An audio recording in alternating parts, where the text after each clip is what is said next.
Hello, you're listening to The Science of Successful Job Hunting with me, Mildred Talabi, author, speaker and blogger committed to inspiring and changing lives in business and careers. This podcast series is all about sharing tips and techniques with you that will take the guesswork out of your job hunting. Why? Because successful job hunting is not about luck, chance or hope. Successful job hunting is a science. Welcome to today's episode.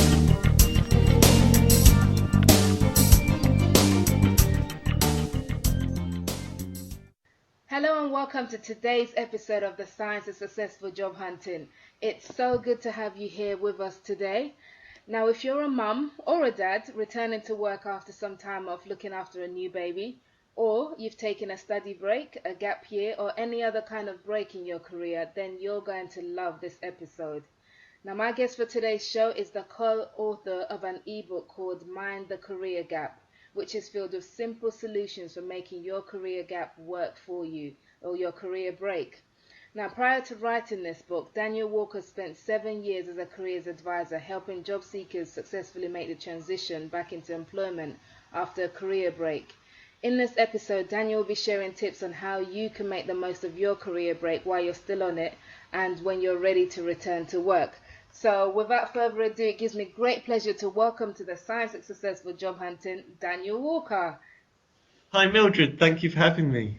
Thank you so much for coming on the show. I mean, you and I are connected I think it's probably about 2 years ago now, maybe, or something like that, when you're... Oh, at least, yeah, possibly more, 2 or 3 years ago, I think. Yeah. So it's been, we've been in touch since then, and I know your book came out. Was it around 3 years ago that the book came out? Yeah, I think 2013 it eventually managed to get it out after starting it in 2011. Yeah, mid-2013 it got published. Okay, fantastic. Well, we're going to talk more about that shortly, but I think take us back. I want to know, first of all, in your own words, what is it exactly that you do today, and how did you get started on your own career journey? Sure, well, I suppose, unlike a lot of people, it's not the most conventional route. I wasn't particularly good at school. I was fairly useless, and I didn't do particularly well. And after I finished, I did a bunch of jobs that I didn't really enjoy.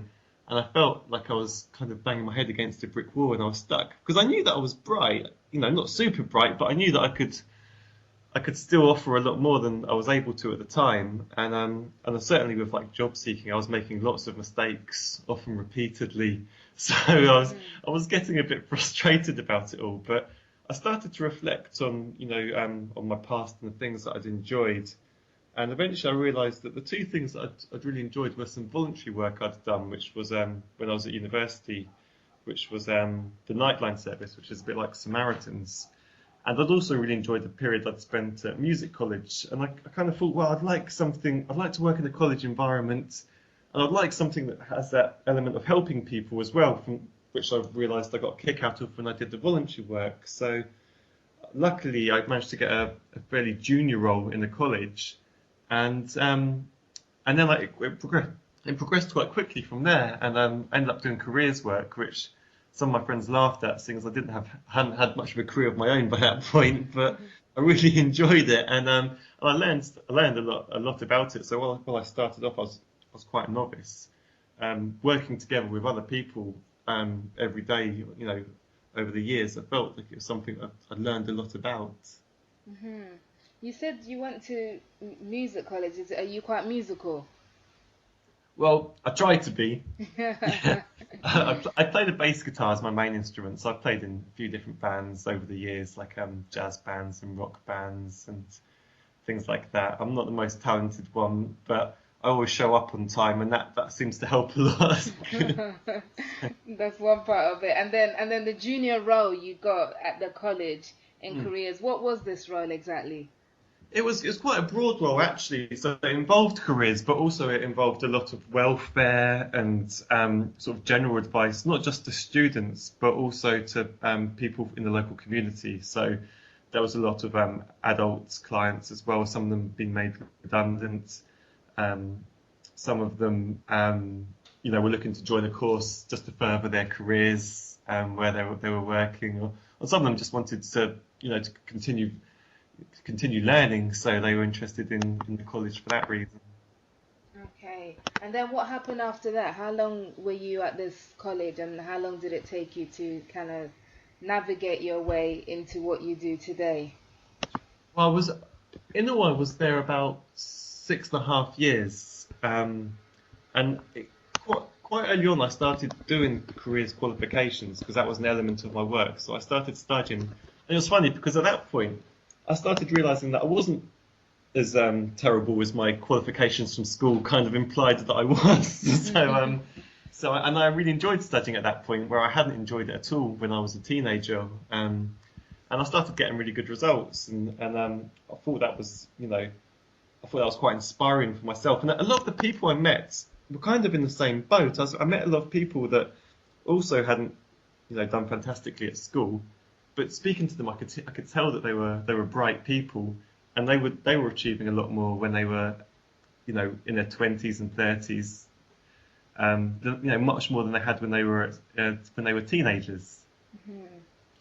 So, so sorry to answer your question. So how I ended up in this career was it's a little bit per chance, really. I didn't plan to be a careers advisor, but I certainly enjoyed helping other people with that aspect of their life, finding work, and I got a kick out of it, and I really committed myself to learning as much about it as I could, so that I could be as good as I could at the role.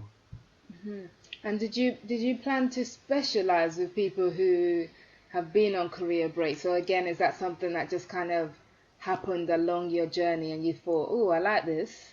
Yeah, I mean, actually, it's funny you should say that because I think I have to credit my co-author, David Mitchell, for that idea. The original idea came around when I was doing a lot of work with the probation centre, and obviously a lot of the clients I met were fresh out of prison, and they were worried about their career gap from the sense that they'd been in prison.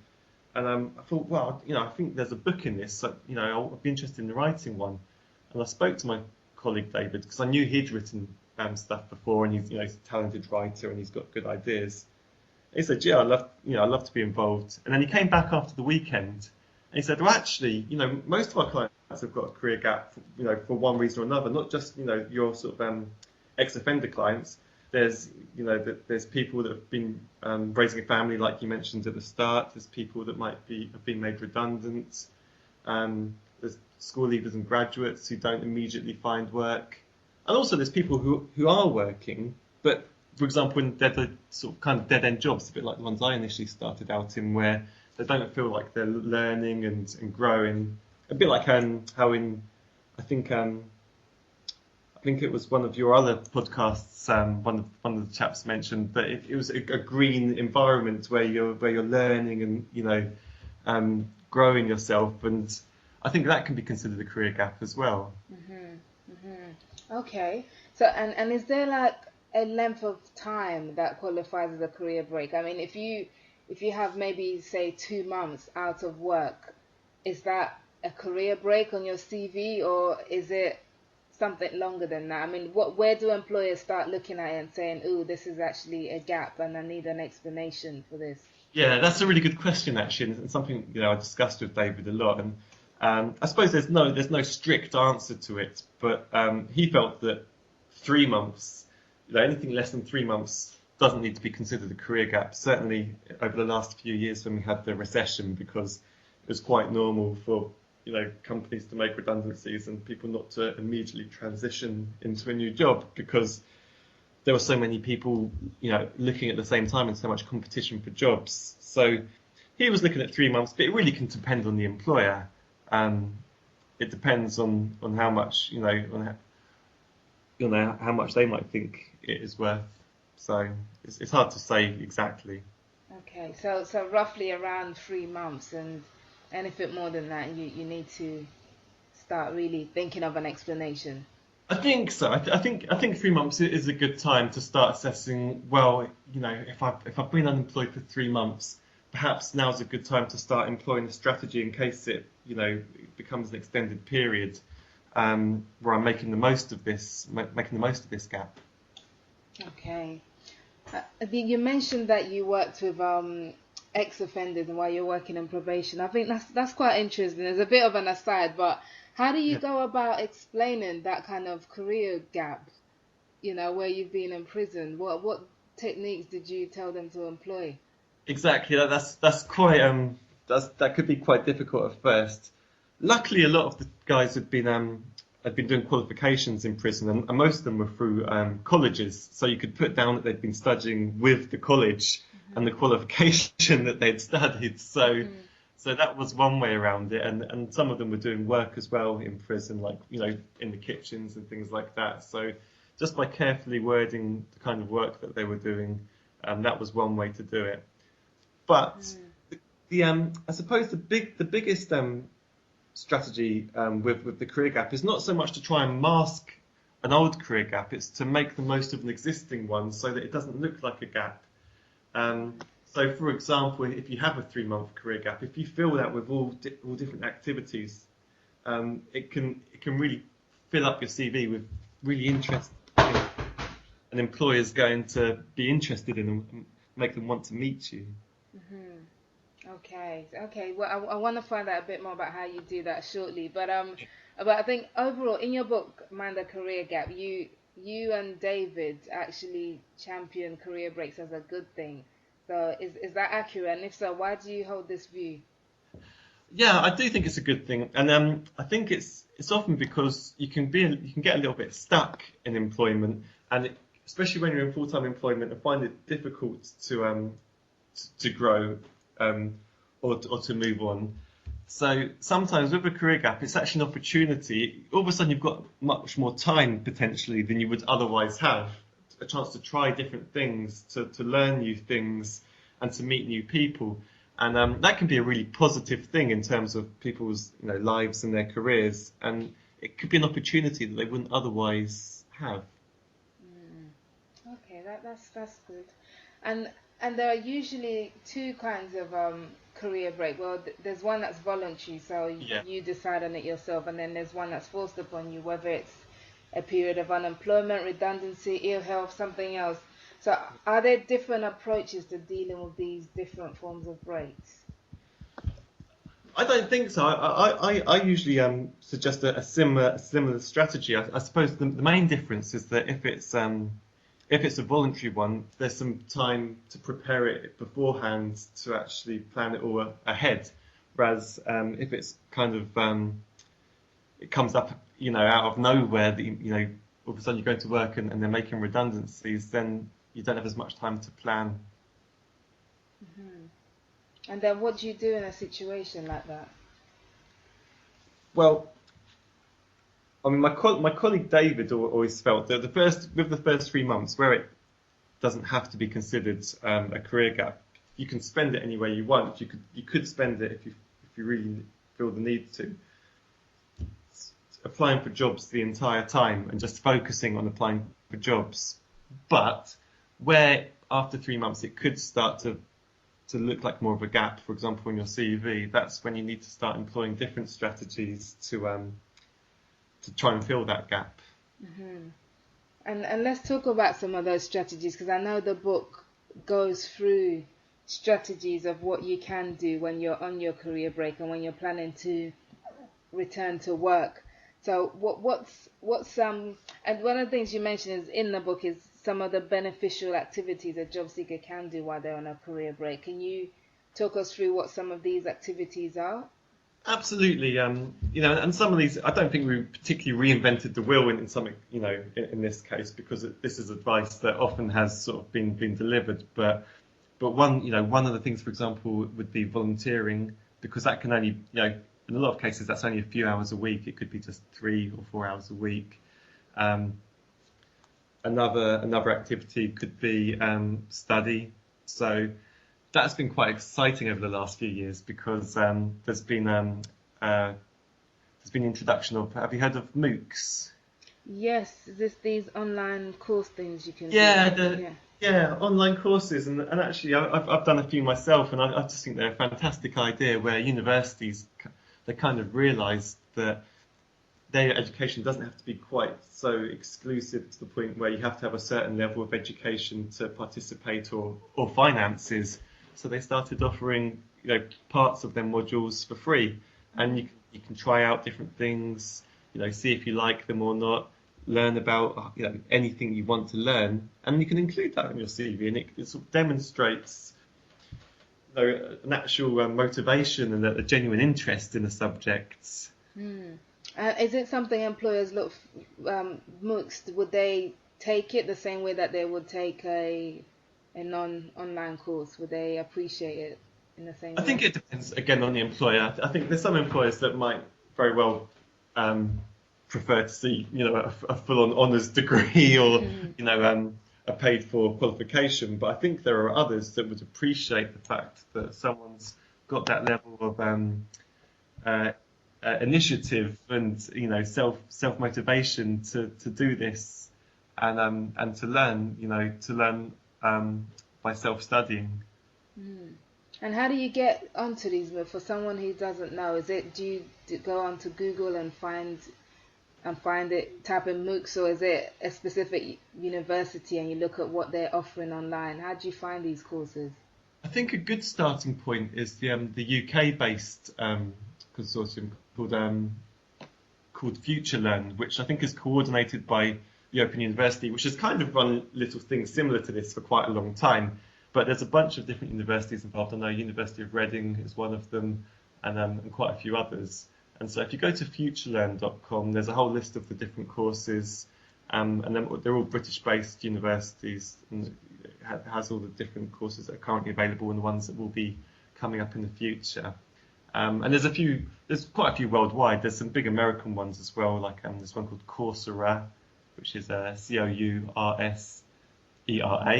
and I think there's one called edX as well. So there's quite a few different options. Okay, that's great. It's good to know.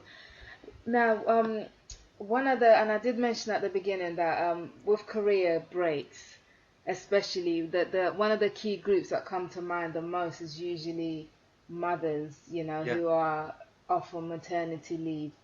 So I guess in light of that, how can it could be fathers too, but usually it is more mothers in terms of Yeah. taking a longer time. But what steps can a mum returning to work take to ensure that their career gap is viewed in a positive light? I think I know, from when my wife had a baby a few years ago, that it's sometimes beforehand it seems like you might have more time than you really do when you have a child, and you can have plans to study and do all these different things, but when it comes to it, it's so much work raising a child that it's difficult to fit everything in. But I think, for example, with those courses like the FutureLearn ones, the MOOC ones, the beauty of them is that they're very flexible. So rather than having to commit, for example, to the old, more traditional form of going to an evening class at a local college 1 or 2 evenings a week, you can fit this around, a schedule that changes on a week-by-week basis and study in your own time, studying online. And that's not as isolated as you might originally think it is, because there's still quite a great online community with other students participating in message boards and lecturers contributing as well, and giving peer feedback on different assignments. So there's still a way to do it, even if having a baby is still quite a challenge on your schedule. Trying to find a spare half hour here or there in order to do some study. Hmm. And can you adapt some of your mummy duties, speech mark, as skills and experience that can be communicated on your CV? Oh, I think so. Yeah, I mean, it takes a whole lot of work to raise a family. There's getting babies to doctor's appointments. There's to getting them fed, and there's a million different things. I think I think that can be presented on the CV, in a way that is transferable and could be applied to a job as well. Just the fact that you've got all the time management involved, organising appointments. There's quite a lot of organisation involved and time management. So I would say that's one way to present it and sell it on a CV. Yeah, definitely. I can definitely relate to the whole organization time manager. It's like it goes to new levels when you have Yeah, children.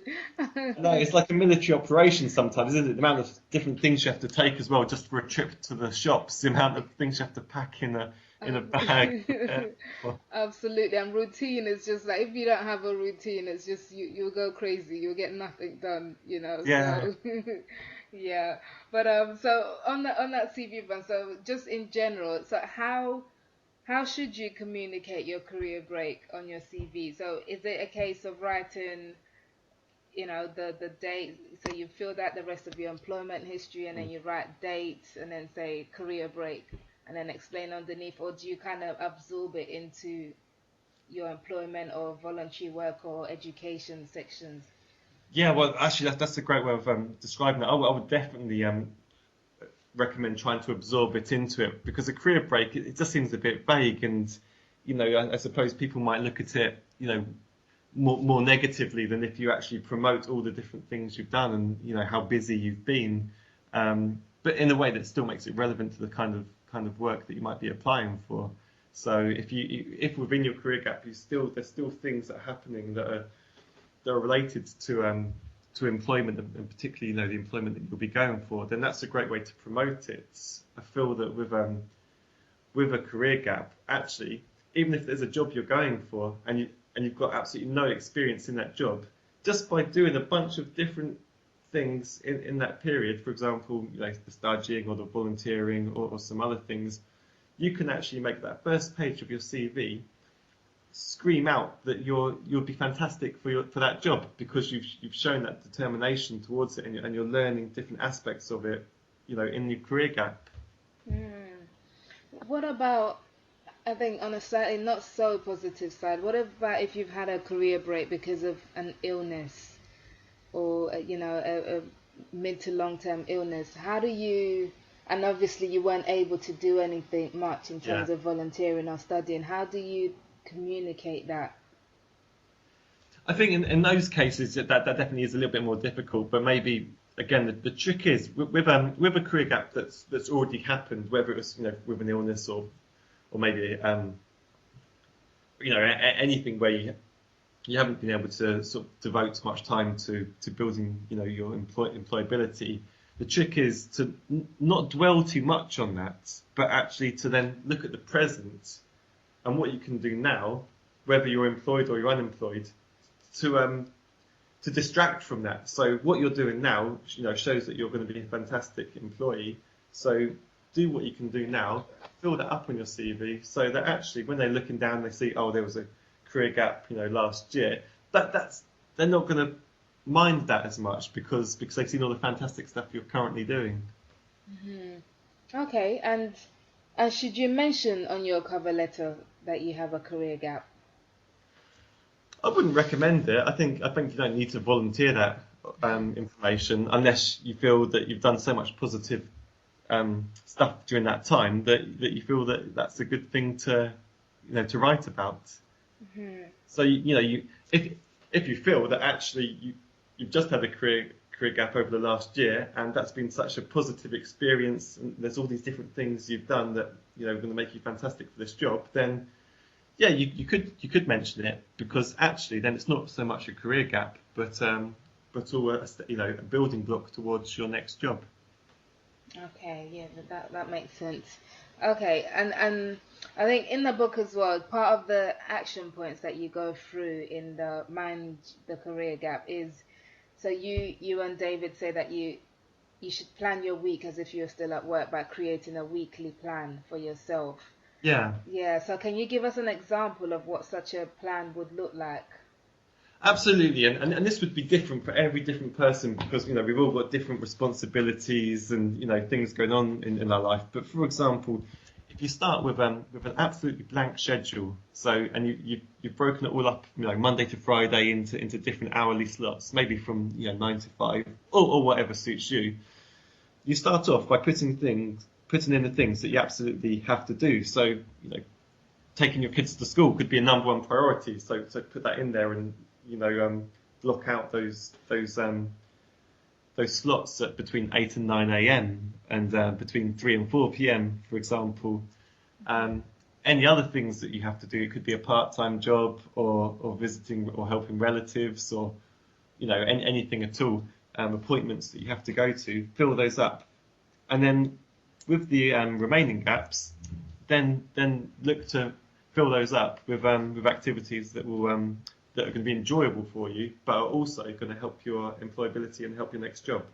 And that's really what the book is all about. Is not just doing things purely for the employment side, but doing things that do both. You know, that you enjoy first and foremost, and also going to help you with finding work. Okay. And if what about holiday? Not holiday, but so let's say somebody's been traveling around the world for 6 months, a year. Yeah. Again, would it be the same principles of trying to pick out what you got from the experience that could transfer into a work situation? Yeah, absolutely. So that's a fantastic opportunity to meet people from a really diverse range of cultures and countries, and that could be something to really promote. If you're going into a job where that would be useful, that's something to write about. If you've learned a different language or bits of a different language, that would be fantastic too. Okay, brilliant, brilliant. The final question. So I call this show the science of successful job hunting. Yeah, And that's because I believe that successful job hunting is not by luck, chance, or hope. It is a science, which is my catchphrase. yeah. So in other words, I think there's a formula to successful job hunting. So with that in mind, if you had just one science of successful job hunting to share about making the most of your career break, and maybe a formula or method that's guaranteed to work if a job seeker applies it today, what would that be?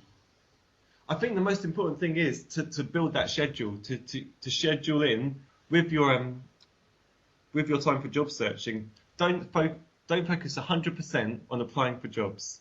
I think a lot of the advice that's kind of prompted us to write this job was people would say, "Oh, finding a job is a full-time job itself," and that is kind of true. But the way it's often interpreted is people would then spend 40 hours a week at a computer just applying for all different jobs that perhaps weren't suitable for them. If instead you use your schedule to do things like volunteering, like studying, like trying different entrepreneurial and enterprise projects, then I think you'll make yourself much more employable. But actually, you'll keep your motivation up as well. You'll enjoy your career gap a lot more, and that's the most important thing because applying for jobs and getting rejected is only going to make you feel dejected and lose motivation. But if you replace that with a sense of achievement, for example, with volunteering and studying, then you'll find the experience a lot more positive, and you might look back on it and really think that was the best thing that could have happened. Excellent. That's a great advice. Definitely, I agree with that. So you said don't. It's not finding a job is not a full-time job. Contrary to popular belief, but just a part-time job. Maybe. Yeah, I do honestly believe that because otherwise it's just otherwise it sucks all the motivation out of you because it's only natural to be dejected when you get declined from a job. As much as I tell people to stay positive, if it happens to me, I feel bad about myself. So. Yeah. Of course, we're only human, aren't we? So. Yeah. Awesome. Well, wow. Thank you so much, Daniel, for sharing that. There's so much nuggets that you've shared with us here, and I know there's a lot more in the book, Mind the Career Gap. So, where can people get hold of this book if they do want a copy, and which I'm sure they will? It's available on Amazon. Price is pretty low. It's around £2. It varies depending on the US exchange rate, but it's around the £2 mark on Amazon.com. Nice. Also, there's a website dedicated to it called mindthecareergap.com. Okay, brilliant. And if anyone wants to get hold of you, I mean, what you're currently working on, and where's the best place to find you online? Okay. I'm doing all different things at the moment. I'm doing some work down at Southampton Solent University. I do some work for my sister's company, and I also run my own little careers guidance company, and that's called Sprinters CV, and it has a website called sprinterscv.com, where there's careers advice, especially for people who are involved in the career gap, and CV writing and interview practice, all that kind of stuff. Fantastic. And are you on Twitter? Are you tweeting away, LinkedIn, all the rest of it? I'm on Twitter a bit. I still haven't fully got myself clued up on there, but the address is at Mind Career Gap for there. And definitely on Twitter, I really enjoy, LinkedIn. I really enjoy LinkedIn. I've learned a lot myself from there, and anything I find interesting, I share. And my you can find me. It's Daniel Walker, which is quite a common name, but if perhaps you put Daniel Walker and Mind the Career Gap, then you're more likely to find me on there. Okay, brilliant. And I'll be linking to it in the show notes anyway. So for those who want to get hold of you, I'll have the links to your website to get the book, as well as to connect with you on LinkedIn and on the Mind the Career Gap website. So thank you, Daniel. Thank you so much for coming on the show. It's been such a pleasure having you today. Thank you, Mildred. I've really enjoyed it. I've been a little bit nervous, but it's been great talking to you. Awesome. And thank you so much for listening on the other side. I mean, if you've enjoyed today's episode, please share the link with a friend, family member, or colleague who you think might benefit from it. And of course, please go out and get a copy of Mind the Career Gap. Now, head over to iTunes and subscribe to the podcast if you haven't already done so that you can make sure you get all of our weekly episodes as soon as they're out and as soon as they're ready. And while you're there, please take the time to rate the show and leave a review so we can continue to help more people find fulfilling work lives with this podcast. Thank you again for listening, and until next time, remember, successful job hunting is not by luck, chance, or hope. Successful job hunting is a science. Take care. You've been listening to the Science of Successful Job Hunting podcast series with me, Mildred Talabi. Now, if you're a mid to senior level professional looking for a change in your job or career, get in touch with me at www.cvmakeoverexpert.com for help with your CV, LinkedIn profile, and much more. That's www.cvmakeoverexpert.com. Until next time, take care and happy job hunting.